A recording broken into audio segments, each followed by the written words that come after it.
What's up, everybody, and welcome to the Phil Taitt Show. Today I'm joined with guest Indi Carney.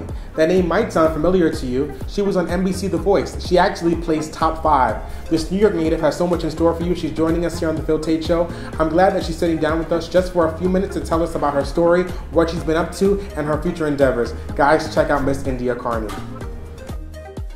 Indi Carney, how are you today? Great, thank you. It's so good to finally see you. You're back here in New York.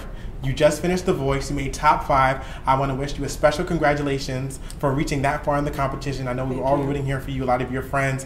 I saw everything on Facebook. People were sharing it like crazy. Yeah. You were on the Metro, on the front cover of the Metro newspaper. Yeah. Pretty surreal, right? That was incredible. Before we talk about everything that's been going on with you and The Voice, tell me, when did you discover that you had an actual talent for singing? Well, thank you.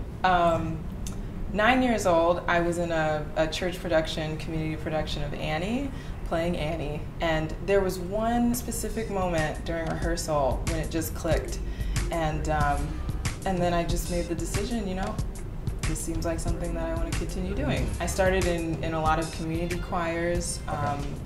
Miss Pointer was my teacher, and we were in choir together. We were in choir together, yes. With Miss Pointer. Singing What the World Needs Now is Love, what right? Yeah, and I sang a lot in my church choir and did a lot of drama things through them.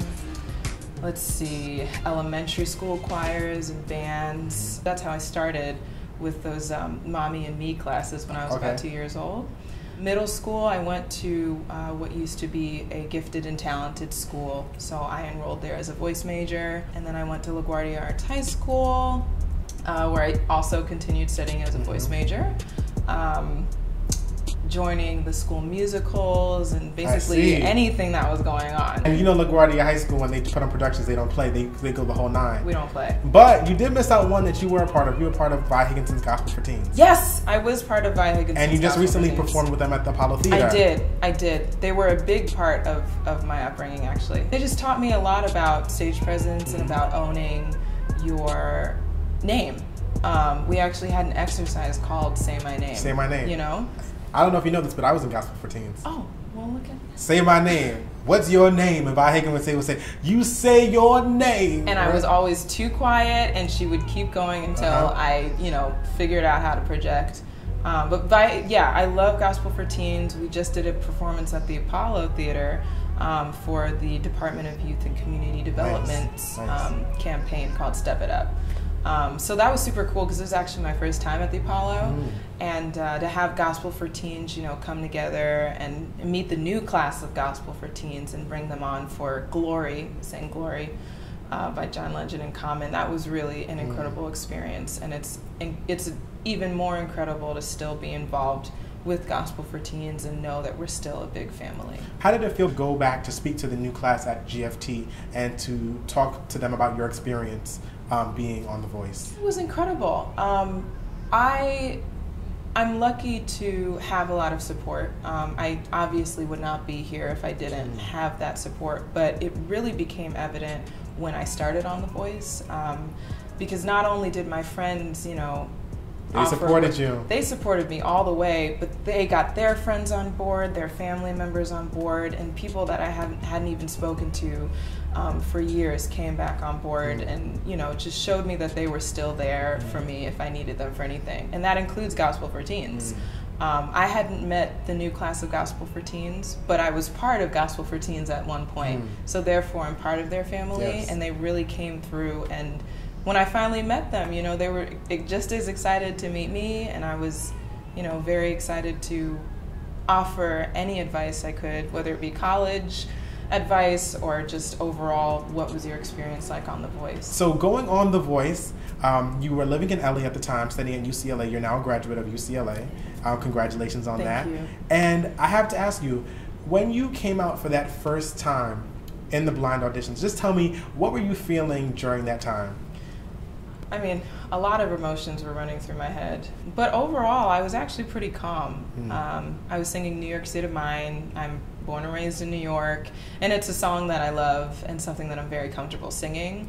So I didn't feel like I was going out on stage singing for however many thousands, millions of people watching the show, including the 4 coaches. It just felt comfortable going out on stage, singing a song that I know very well, and hopefully I get some chairs to turn. And whose chair turned first? It was Christina Aguilera that turned around first for you. Yeah. How did that feel?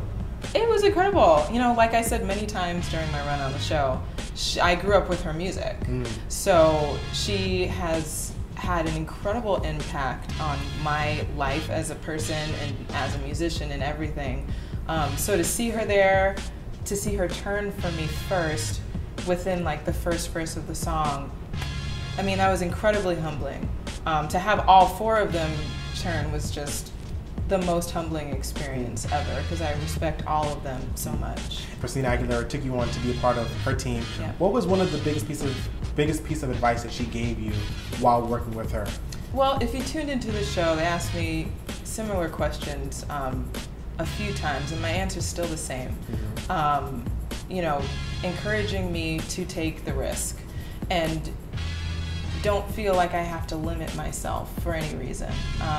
And I found that, you know, by pushing myself a little more and taking those risks, I found out new things about myself, new things about what I can do as a singer, expanded my range throughout the show, and so much good can come from taking that risk, especially in a safe environment like teacher-coach setting, you know, where they can guide you and help you through that.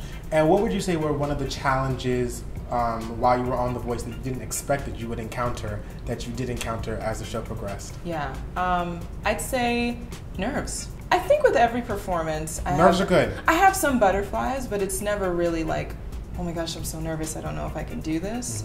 But on The Voice, I was just getting in my head a little bit, but you know, it's a competition. It was one of my first competitions that I've ever done, so you know, it was a challenge to not be so in my head, because I was thinking about everything. I like to make sure everything's under control, but when you're in a competition setting, live TV, you know, anything can happen, and it took me a while to just make sure I stayed relaxed all the time and just focused on being a musician, because that's what I'm there to do. I thought that was great. Out of all the weeks that you were performing on the show, which week would you say was that it performance for you? I'm stuck between 2 performances, Summer Over the Rainbow and Earth Song. Summer Over the Rainbow is my favorite song of all songs, and I think that became my favorite around maybe like 10 or 11 years old. And since then, I don't know, it's been the song that's always resonated with me.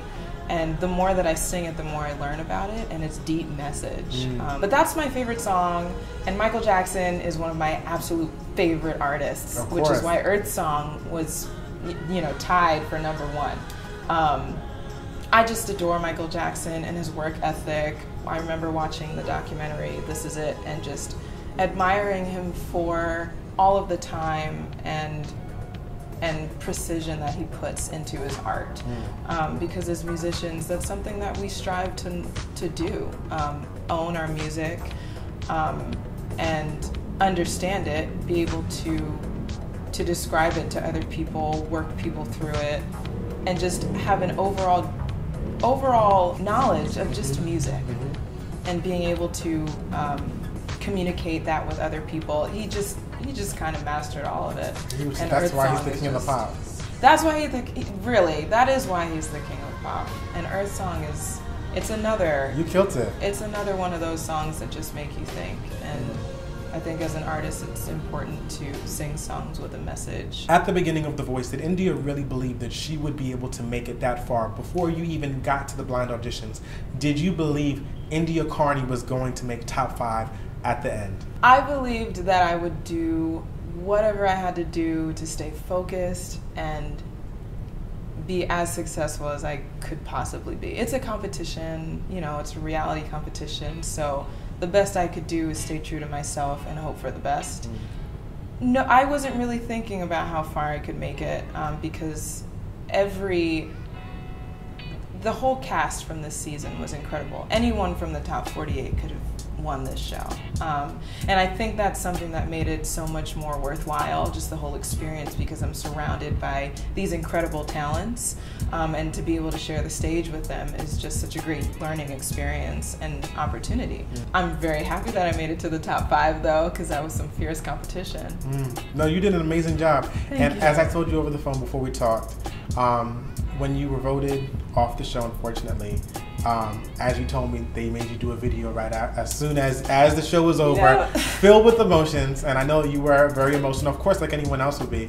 And as I watched it from my TV, I said, I don't even know why this girl's crying. Her career is just getting started, Honestly, and she don't even know it. I really appreciate that, but they were happy tears. I had just gotten off stage, emotions were running, and it was happy tears and just reflecting on my whole experience. It's something to be so grateful for. You know, I got voted off, but I was on the show for so long and had an opportunity to learn from my fellow artists, from Christina Aguilera, from the advisors that came on. You can't beat that. You cannot beat that. And it was just they were reflection happy tears. But thank you, Phil. I appreciate that. No problem at all. What's one piece of advice that you would give to anyone, to someone who lives down in Mississippi, who has that dream, that wants to say, I want to be someone, but I don't live in New York, or I don't live in LA, and I can't make it? Or what would you say to someone who thinks that they have something, but they're too scared to even show it? What piece of advice would you give them? You should never allow any negative criticism or, you know, anyone who's telling you otherwise to keep you from doing what you love to do. If you love to sing, if that is really what you love to do and you have such a strong passion for it, go pursue it. We are all learning all the time. I'm still taking voice lessons. I just graduated from college. I'm always learning all the time. And that's just a way of life. You should never feel like, oh, I'm not ready, I guess I can't, you know, go audition for The Voice. We're all learning. The Voice is a learning opportunity. And you should view that as something that's going to help you grow into a better performer and develop your craft, hone in on your skills. Because the only way that you're going to get better as a performer is through practice and putting yourself out there and more performing. So my advice, you know, is to do it. And do not let any negative criticism steer you the other way. She's done LaGuardia High School, she's done all these community programs, she's done The Voice, she's made the top 5. What's next for Indi Carney? Well, I just finished a very awesome off-Broadway run of a new musical, a new original musical that my friend from LaGuardia Arts High School wrote. His name's Oliver Hauser, and he's incredibly talented. The musical is called Held Momentarily. This is our third run of it. Last year we were in the International Fringe Festival, and then we got an extension through that, which was also very cool. This summer we presented this musical as part of the New York Musical Theater Festival. We had a very awesome one week run, and now I moved to LA. And you're moving to LA? Moving to LA. Are you excited? I'm very excited. I've spent the past 4 years there. You're ready to move there? Yeah, I just feel like that's where I should be right now. Permanently, or just for? We'll see. For now, we'll see where the chips fall. We'll see what happens. Okay. We'll see what happens, but I'm very excited just to reconnect, you know, with the people that I met at The Voice, the people that I met at UCLA. And, you know, get this career moving forward. I'm very excited. Well, you're definitely on your way. I just want to say thank you so much for joining us on the Phil Taitt Show. I'm just so excited for you. I'll never forget the first time I heard your voice in Miss Pointer's living room. To see someone who you met and I just want you to continue to be who you are, to be great, never lose your humility. I see Grammys for you, I see American Music Awards for you, and I see you doing great things. And I just want to say thank you so much just for being on the Phil Taitt Show. Thank you so much for having me, Phil. It's really been an honor, and this interview has been so much fun. Thank you. Thank you. Well, that's all for the Phil Taitt Show. I want to thank Indi Carney for coming down here to talk about her incredible story. I know she's only getting started. She has so much in store for us. I can't wait to hear new music. I can't wait to see her on award shows. I can't wait to see her in magazines. We wish her nothing more than the best. That's all for the Phil Taitt Show, and I'll see you all soon. Have a great day, guys. Bye-bye.